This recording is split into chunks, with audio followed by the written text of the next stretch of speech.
Gettysburg College is proud to mark one of the most notable events of the Cold War, the 50th anniversary of the visit of the Premier of the Soviet Union to the United States in the summer of 1959.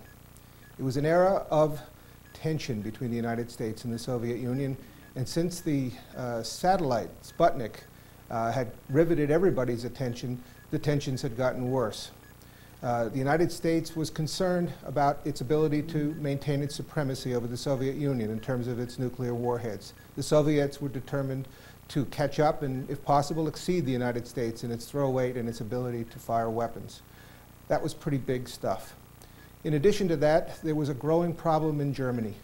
Premier Khrushchev was making remarks that suggested he would oust the American and British and French troops in Western Berlin by force if necessary. The United States, of course, was determined to hold fast in that. So there were issues at stake. They were substantial and they were important. President Eisenhower thought he could make a breakthrough by inviting Premier Khrushchev to the United States for personal conversation, and Khrushchev leapt at the opportunity. There was a lot at stake in the meeting in Gettysburg between these two world leaders. We'll be discussing aspects of the meeting with Soviet leader Nikita Khrushchev's son, Sergei Khrushchev, and with Dwight Eisenhower's granddaughter, Susan Eisenhower. Well, I'd like to begin our conversation with you, Sergei Khrushchev. I'd like to get a sense from you about your perception and your dad's perception in 1959 about the world situation, just before the invitation from Dwight Eisenhower came to visit the United States. It was changing from war to peace, because Stalin's idea was that war inevitable, and country have to be prepared for the war.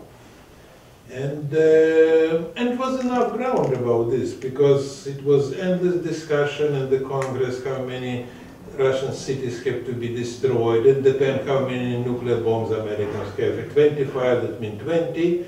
And then when Stalin died, both sides face the same question. What we can do with the opposite side? And it was turning point in Geneva, where my father was meeting with the Western leaders and sitting next to the President Eisenhower. And he came from there with the conclusion, we can prevent the war. We can deal with that people, but we have to be strong. And he proclaimed two ideas.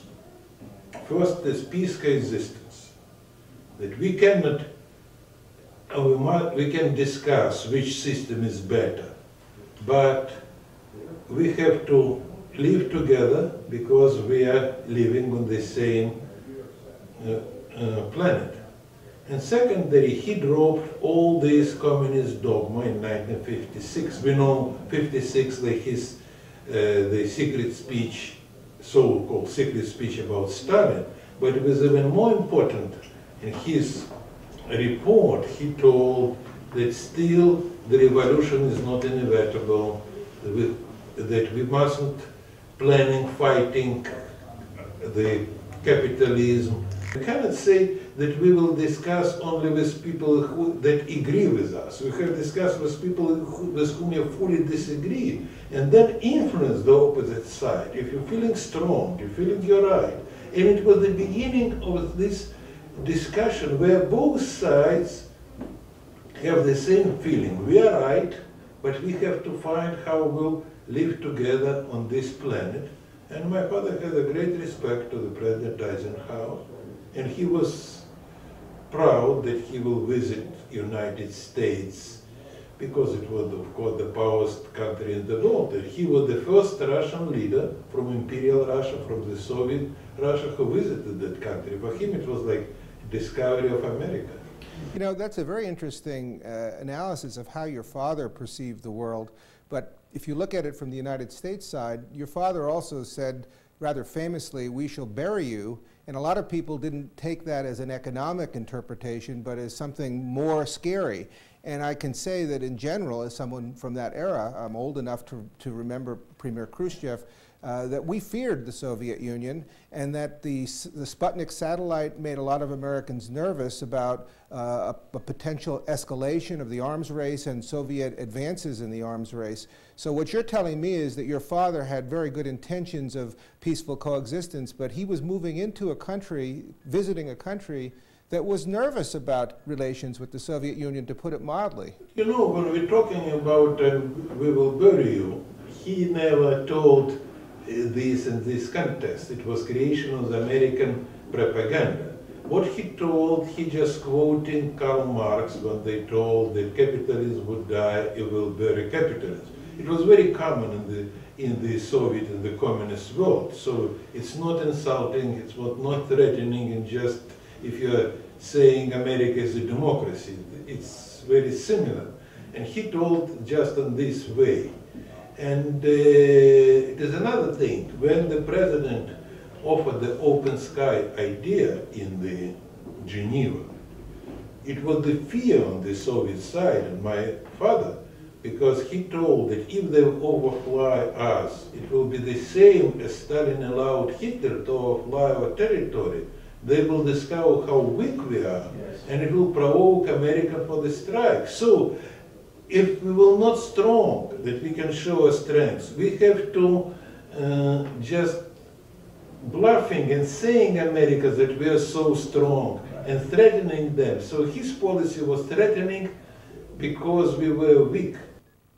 Now, Susan Eisenhower, you were either a first or a second grader when Premier Khrushchev was coming to the United States. Tell us a little bit about what your father or grandfather might have said about this coming visit, and whether it was an important deal for the Eisenhower family. Well, first of all, I was in elementary school here at Kefauver Elementary off of Baltimore Street in Gettysburg, and there was a lot of excitement about the Premier's visit, but I have to say that I don't think it was at all clear that he was going to be coming to Gettysburg. My grandfather had this habit of calling up my mother from time to time and saying, get the kids cleaned up and over to the farmhouse in half an hour or an hour or something. Not an easy thing to do with 4 children largely the same age. So she rounded us all up and got us cleaned up, and we went over, and then, you know, we were in a state of high excitement, because we had heard about this visit, and it was very clear that, that Khrushchev was coming. Then there was a tremendous amount of excitement afterwards, because the press had found out that Khrushchev had been to the farm.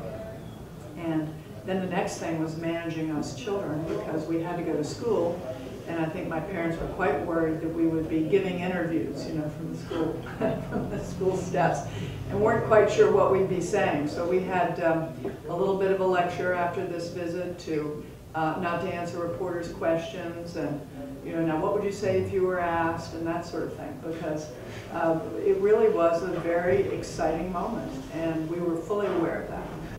I have to ask, Susan is right, the Gettysburg visit wasn't really part of the regular itinerary, and things were getting a little bit tense and bogging down in some of the discussions in Washington, and the president thought that getting the two of them together in Gettysburg might sort of relieve some tension and make things better. I wanted to ask you, Sergei Khrushchev, did you come into that meeting? Did you come to the farm? And if you did, what did you notice about the farm? No, I didn't come. They didn't take us to the Camp David, so we was out. But my father behaved with the same as the president. He also can call my mother, told him, we are just leaving Moscow, we'll be in the country house in half an hour, and I have another dozen people with me, so be ready.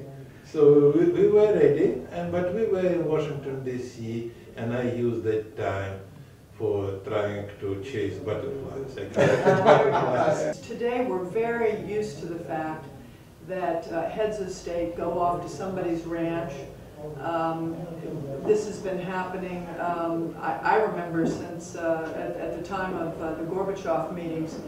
Here in the United States, Ronald Reagan would take him somewhere informally. This was very unusual in the 1950s, and deploying the grandchildren was really part of a larger plan to humanize, actually, this family to the Khrushchev family. And personally, I was really charmed by Khrushchev's farewell message to the American people, singling out the grandchildren as something he remembered from the trip. Also, Eisenhower knew the Russians because of our alliance during World War II, and anybody who does know that part of the world knows that children and families are immensely important. And this is something that we forget in this country today. This was a landmark trip, simply for the combination of openness and the amount of miles traveled, and this informality that was inserted into the process, something very new for its time. I'd like to add that part of the piece of the puzzle here is public opinion in both countries. One of the features of the Cold War, of course, was the propaganda on both sides that went with it. But the public was really not only frightened, but in many ways very hardened to new ideas about how to approach the other side. So actually, over the course of this period as it unfolded, both men took their own internal political hits for expressing, the attitude that there was a different way of looking at this issue. And I think that it's important today. It's hard to explain the Cold War to young people who didn't live through that period, but public opinion and the politics of the Cold War made the room to maneuver very difficult. I get the strong impression, though, in reading about Eisenhower that the events of May and June of 1960 were profoundly dispiriting to him. Khrushchev had scored some kind of a propaganda advantage, and yet I'm wondering, Sergei Khrushchev, whether in the end he was pretty sad about this development as well, the breakdown of the possibility of the four-way summit and all of that. Khrushchev. No, because I will repeat, he and the Soviet Union have to be recognized as equal. And for him, the flight as itself, it was not important as the spying. For him it was important that it was insulting the Soviet Union. And then most insulting was the State Department statement that they will overfly Soviet territory. Still difficult to explain because it was after President banned all the flights. And it was another insult that you are sitting there, we will do this. So he really was trapped, because you have the hardliners that want just to stop all these relations, and from the other, he himself was in the position, as he told that he was very honest, that I cannot negotiate with the American president if he will not say something. And he sent the message from the Czech embassy on the May 9, when he met privately with Ambassador Thompson and told, I want to resolve this crisis in this or other way. And he flew day before to Washington, thinking that maybe Americans will agree to meet. He didn't need or expect official apology. The president will say, oh, I am wrong. He understood he will not do this. But if a meeting is sitting in front of each other, talking, and then we went that door, I told, this question out of table, we resolve it, he will be satisfied. So it's very complicated relations between two personalities, between two countries. It's a very compelling interpretation. The one element that goes slightly off grain of what I have read in the standard literature is that Khrushchev was insulted primarily because Eisenhower publicly accepted responsibility, and he felt that that was inappropriate, that was itself an insult, that the President of the United States would have authorized those overflights of the Soviet Union. No. Well, I'd like to say a couple of points. If you look at this from 30,000 feet, first of all, at the Geneva summit, President Eisenhower proposed an open skies idea. And you could argue that the U-2, from an American perspective, was unilateral open skies. Eisenhower felt, first of all, I think he was deeply regretful that it caused the crisis it did. But he was fighting his own military-industrial complex and used the U-2 as much for domestic purposes as for foreign policy purposes. In understanding the situation, in the Soviet Union, it enabled him to say no to military forces that wanted a rapid and increasing buildup. We had during this period the bomber gap, the missile gap, all of this political pressure to try and make the case that Dwight Eisenhower was not protecting the national security of this country. And so I think this is what makes the story so painful and regrettable. At the end of the day, Eisenhower accepted responsibility for this and probably hated the impact it would have on the Soviet premier, but felt very strongly that it was important for the Soviets and everyone else to understand that the President of the United States was the President of the United States and that he knows what goes on in his own government. To leave the impression that there are rogue forces in the U.S. government that the President has no knowledge of would be far worse for his own credibility, even with the Soviet Union over time, than admitting this mistake.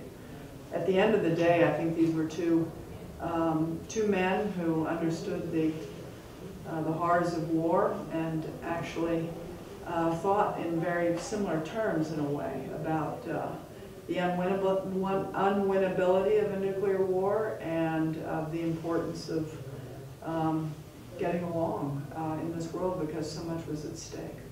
I would add that I would not agree that Khrushchev was insulted that the president took this responsibility. He told that he missed opportunity just to take a side. Yeah. But from my father's perspective, the same. If you are the leader, you have to take responsibility for everything, no difference you authorize this deal or not, because it's part of the thing.